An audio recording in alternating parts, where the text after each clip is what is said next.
Hello. So when you're not living in survival mode anymore, when you're not running on stress hormones and in a state of fight or flight, and your body finally feels safe enough to relax, you may notice physical issues arising that weren't there before. Okay? This is the energy that your body was holding on to when you were in that state of fight or flight. It's the energies that couldn't be processed. It's the actual impact of the trauma and the mistreatment that you experienced. But because you were running on stress hormones, that was masking all of it. Your brain was like, and your body was like, I gotta live through this. I gotta live through this. So it was producing what it needed to get you through it. Okay? It's very similar to like when say your adrenaline's pumping, but you get hurt. You don't feel that pain until the adrenaline wears off. It's a very similar situation. And so you may notice certain things arising. Maybe you have issues with your autoimmune system or with your organs or your lymphatic system or adrenal glands, your endocrine system. Maybe you have issues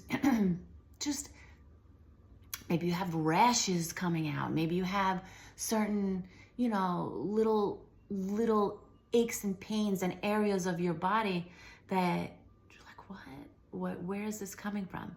This is your body's way of recalibrating and realigning, healing itself, bringing itself back into alignment and back into health. But it takes time.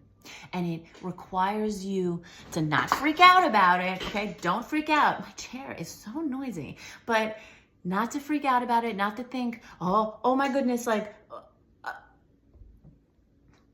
but to tend to yourself, to rest, to listen to your body, to continue to meditate. Meditation is key. When you meditate and all of your energy centers open up and you have that coherence that we spoke about in a previous video, you're allowing this pure, healing, beautiful energy to flow through your whole system. Your body knows how to heal itself. And not just that, your soul knows how to heal you. Your soul knows how to heal you. You are such an old soul. You have been there and done that and got the t-shirt, baby. You've been around the block and back in the most beautiful and divine way, not in a derogatory way, but your soul is very wise. You've acquired many skills throughout your different lifetimes, and not just lifetimes and incarnations on Earth. You've had incarnations in other galaxies, in other dimensions, in other areas of manifest creation, and your soul retains all of that. Your soul knows how to heal you.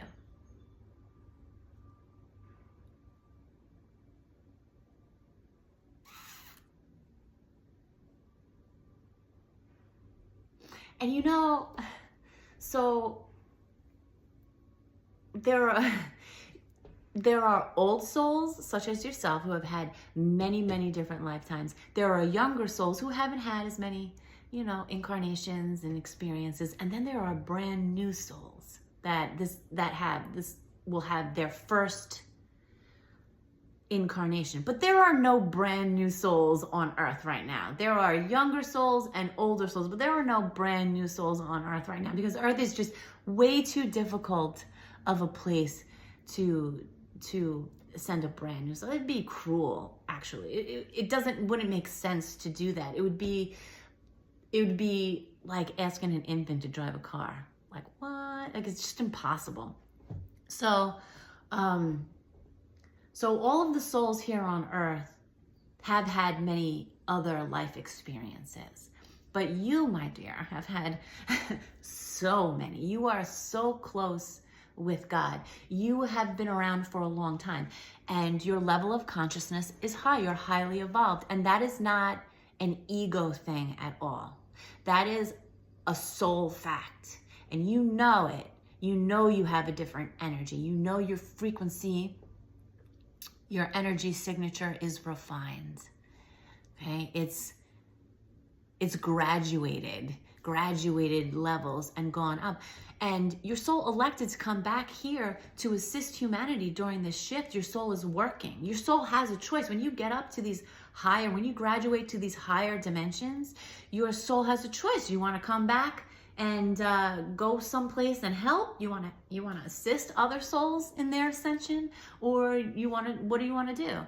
And it doesn't necessarily mean that you have to come back like on Earth. You didn't have to come back to Earth as human. You could have come as an animal, or come as a freaking plant. You know what I mean?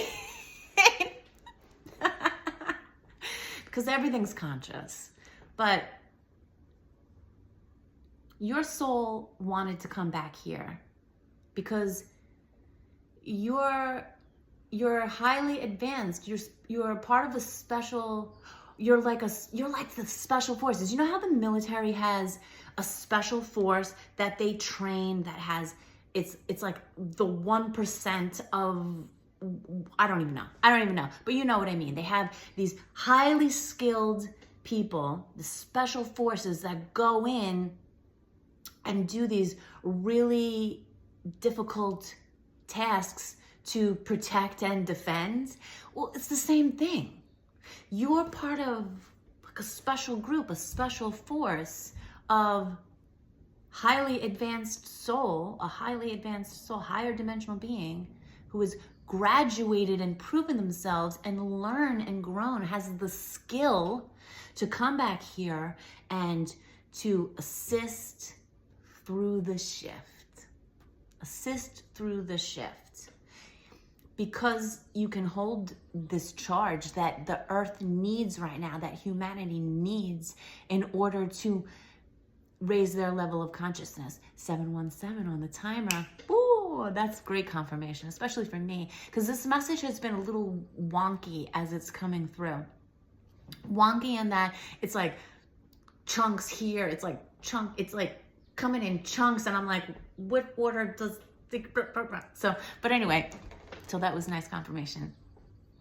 But you're holding the charge. You can hold this highly refined, powerful, pure energy, highly conscious energy that comes from God, the Most High, from Source, the Absolute, the One. You can hold this and you ground it into the earth, like we've spoken about, as a pillar. And we all connect and we light up like a grid work, and that energy flows out for other people to utilize in their own ascension journey, in their own spiritual journey. But not everybody here on earth is here for this shift. Some people came to assist us in waking up so that we can lead the shift. Some people came here to be the challenge or adversity that we needed, that was going to wake us up. Some people don't want to be here through this great transition into the new earth.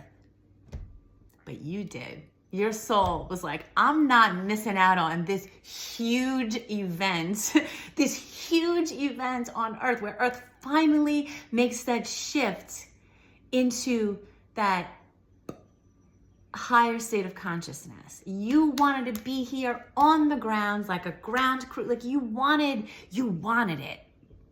But there was going to be a lot of challenge. It wasn't going to be easy. And it wasn't going to be easy because those lower levels of consciousness, Earth is relatively new. So those lower levels of consciousness had been operating for a really long time. And there's a lot of, the duality here is really, it's really heavy. It's really distinct. And the energy here on this planet is really dense. So for us coming here, that in and of itself was going to be a challenge, because we're used to being in environments and that are operating with love, unconditional love, with understanding, truth, respect, where there's unity, where there's oneness. Like that's what we're used to. So come here and have it be so individualized and such a me versus them type aspect, a mentality, I mean. It's difficult, especially some of the malicious things people do here in these lower states of consciousness. It's just not anything that we can relate to, and really hurts our feelings when people do that stuff to us. Like it's really traumatic for us when people treat us that way, because it's just, we're so, our essence is opposite. Our essence is of unconditional love and oneness.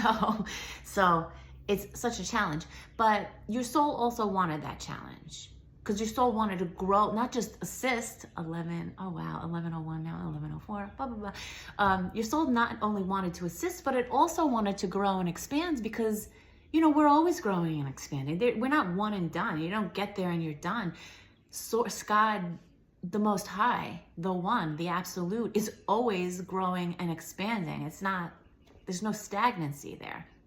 Because you are an individualized, finite aspect of that ever evolving, growing source of consciousness, that energy. You're also going to be growing. So your soul came here, you're holding these high charges, and all of the solar flares coming in, the solar flares, these intense solar flares, they are preparing us for this great shift. They are preparing us, kicking up what's not going to serve us for this shift. It's what's not going to serve us. So for the past, I'd say few years, there's been a lot of heaviness on the table. More so than before. I mean, it's been heavy, but there was almost like a state, you were, like the veil wasn't lifted yet. You would just had to survive through that stuff. And then it was like the pieces were all brought together so that you could heal and you could continue to work through that. So that's where we're at right now.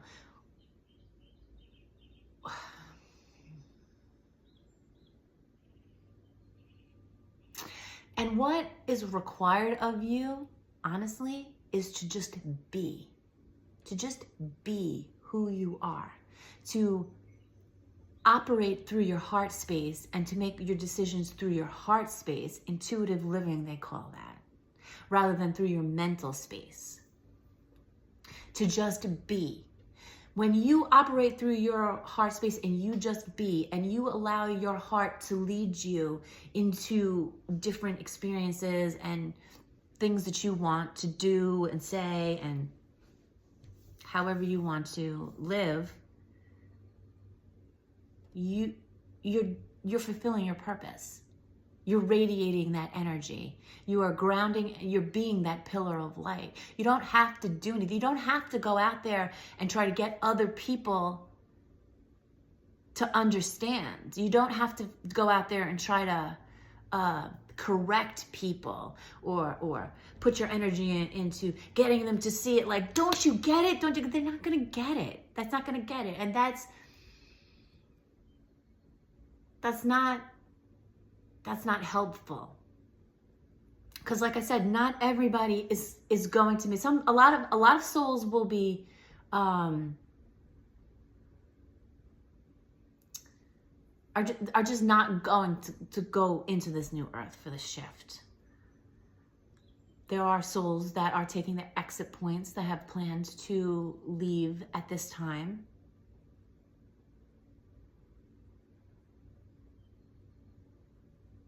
And maybe, like I've noticed the past 2 years, there are many souls that are just exiting, and it's difficult. And that is part of that too assists us in making that shift.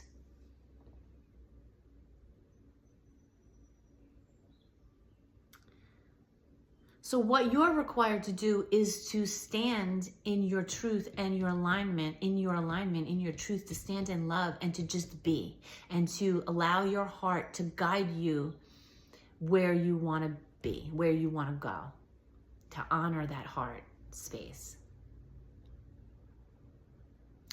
And standing in love and standing in truth does not mean turning your cheek to bad behavior. It doesn't mean allowing people to disrespect you or anything. Because if you love yourself, you're not going to allow somebody to disrespect you. If you're allowing somebody to disrespect you, then you're not practicing self-love. And that's an aspect of love also. Taking the high road doesn't mean going along with people's lies so that you don't hurt their feelings. You know what I mean? Like, that's not the high road. That's being an enabler. That's not the high road. If you're enabling something that's gonna hurt other people, then that's not the high road. But your job is not to fix people, to get people to see things the way you see them. Your job is to continue to stand in your love and truth, no matter what, and radiate that out. And you will have difficult times. You will have difficult emotions come up. And in those instances, your job is to listen to your heart, tend to yourself, and talk to yourself with love, and to tell yourself what you need to hear. Because I guarantee what you need to hear now is the same thing that you needed to hear when you were little and you were hurt and you were experiencing something that was painful for you. I guarantee you it's the same thing. And that's how we heal our inner child also. That's how we help regulate our emotions. We listen to our emotions. We tend to them, we care for them. We just allow them to be. When you do that, you process them, and they alchemize. They alchemize into beautiful energies. And you've been doing so well. You're doing so well. And I'm so proud of you. God is so proud of you. God is so proud of you. God is so proud of you. Did I mention that God is so proud of you? Because without you, this stuff wouldn't be possible. Okay? Your role is very special. It's very important. What am I saying? I'm just seeing all of these birds on my fence out there. Hello. Your spirit team, they are so proud of you. Your higher self, of course, and the earth thanks you. Because, again, we need you. You are a major facet of this shift into the new earth. And by working on yourself and keeping your energies right, you help other people. Okay? That's the message. I love you so much. I think you are so amazing. I truly do. I believe in you. I see you. And, excuse me, I know it hasn't been easy. And I know there are many times where you wanted to give up, but you didn't. You didn't. You had that choice, and you didn't give up. And I don't know if you realize how big that is, but that's big. And you're big. And you're very special. You are a rare breed of energy, and I am honored to be here with you. And I thank you so much. I thank you so much for your time, for your energy, for the work that you do, for the space that you take up, and for your love. Okay, because your love is so beautiful, and I'm grateful for you. I'm losing my voice a little bit. It's probably all the pollen. But anyway, I'm gonna leave it at that. This video is getting very long, and if you're still with me right now, wow, thank you. I hope you have a super beautiful day, and I'll talk to you soon. Okay.